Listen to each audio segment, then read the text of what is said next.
The warm glow of chandeliers bathed Le Bernardin, one of New York's most prestigious restaurants, in golden light. The hum of polite conversation, clinking wine glasses, and the occasional soft laugh from well-dressed patrons filled the air.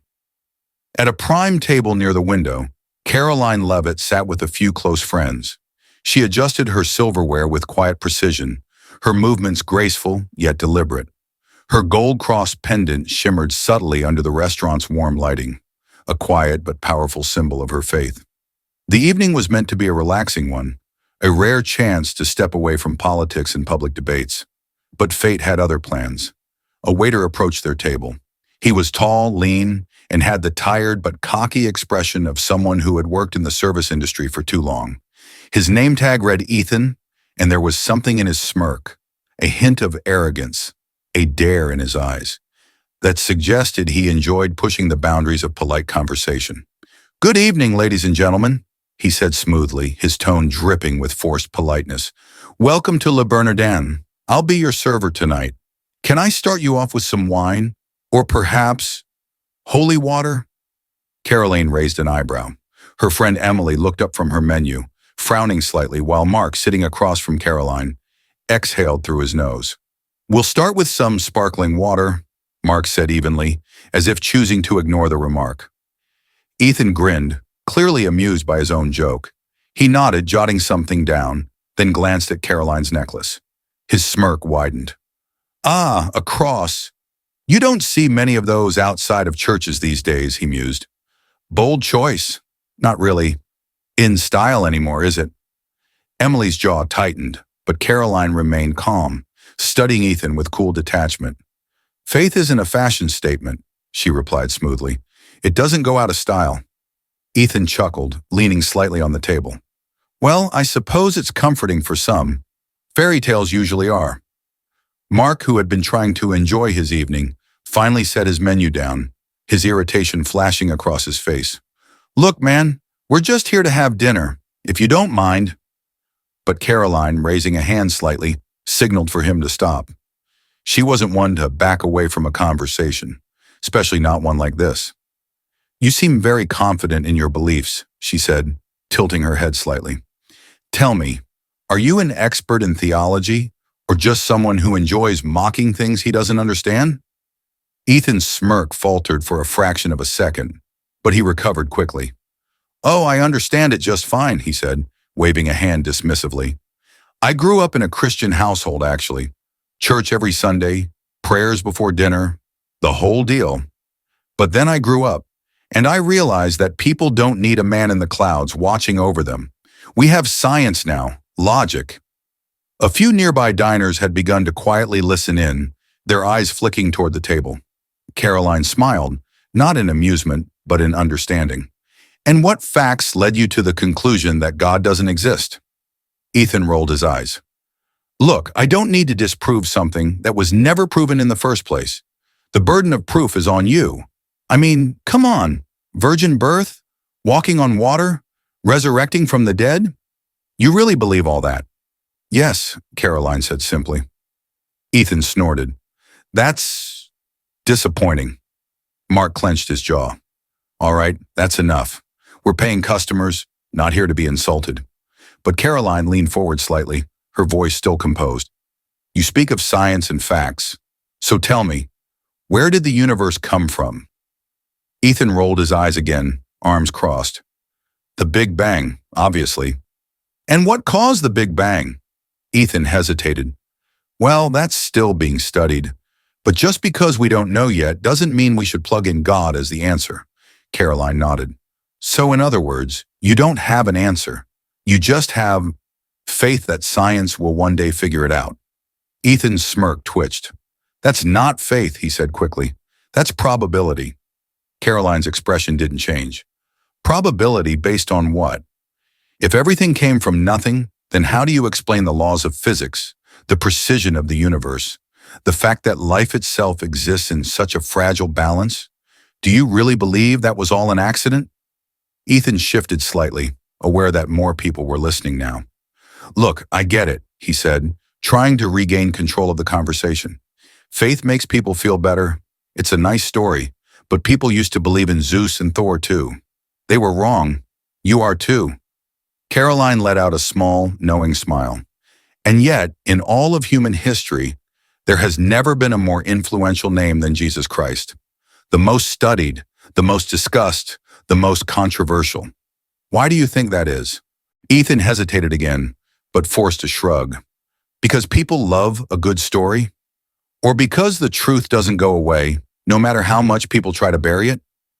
A few nearby diners nodded subtly, and someone in the back muttered in agreement. Ethan clenched his jaw. You know, you're actually kind of scary. Karoline's smile remained. Truth tends to be.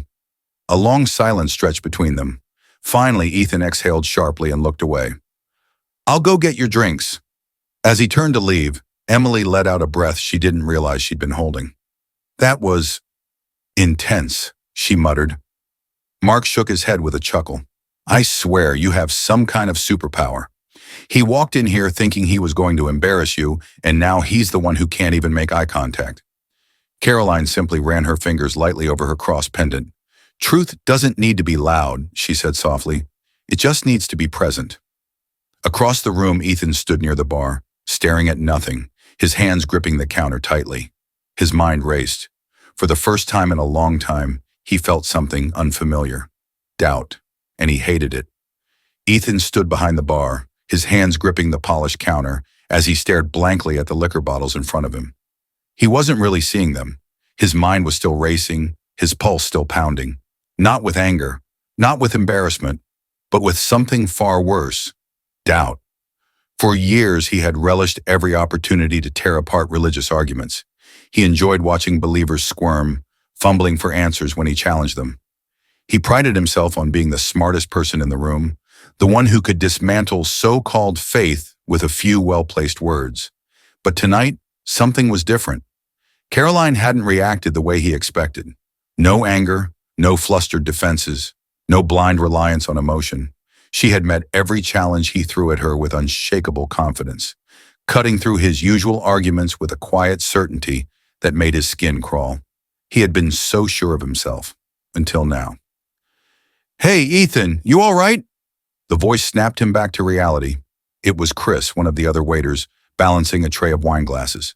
Ethan blinked a few times, forcing himself to focus. Yeah, just dealing with a customer.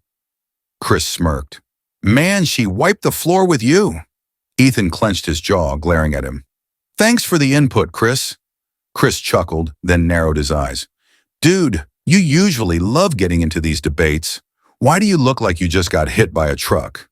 Ethan exhaled sharply, rubbing his temples. I don't know, man. She didn't argue like the others. It was like she was challenging me, but not in a way I could just brush off. She actually made me think. Chris raised an eyebrow. Wow, that's a first.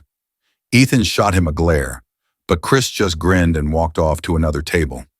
Ethan took a deep breath, shook his head, and forced himself to move. He grabbed the tray of drinks and returned to Karoline's table. As he set the glasses down, he kept his eyes carefully neutral. Here you go, sparkling water, and for the gentleman, the wine you requested. His voice was polite, professional, but there was a hesitation there now, one that hadn't been there before. Karoline noticed.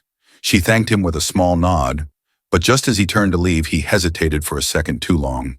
Then, without looking at her, he muttered under his breath, if I wanted to, look into it, where would I start? Emily's eyes widened slightly. Mark smirked, shaking his head, but Karoline didn't react with surprise.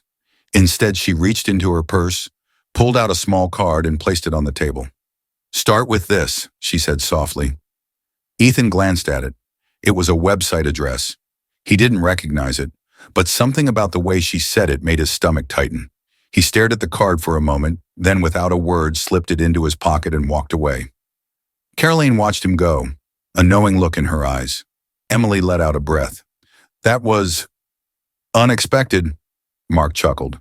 You seriously just flipped an atheist's entire worldview over dinner. Karoline shook her head. I didn't flip anything. I just planted a seed. What happens next is up to him. Ethan finished his shift in a daze. He barely spoke to anyone, barely registered his own movements. The words Karoline had said kept replaying in his mind. Was he really making faith statements without realizing it? Was science really enough to explain everything? Did he actually know the answers to the questions she asked? Or had he just assumed he did? Later that night, he sat alone in his tiny apartment, the city lights flickering outside his window. He pulled the card from his pocket, staring at it for what felt like forever. Then, almost against his own will, he typed the website into his laptop. The page loaded instantly. A headline appeared. Does God exist? A logical and historical investigation. His fingers hovered over the keyboard. He could just close the tab. Forget about it. Move on like he always did. But for some reason, he didn't. He clicked. A video started playing. The speaker wasn't preaching. He wasn't shouting. He wasn't manipulating emotions. He was just laying out facts. Historical, scientific, philosophical. Nothing Ethan could immediately dismiss as blind faith or superstition. He leaned forward, and for the first time in years, he listened. Don't forget to like and subscribe for more stories that inspire and challenge us to grow. What would you have done if you were in her shoes? Let us know in the comments below.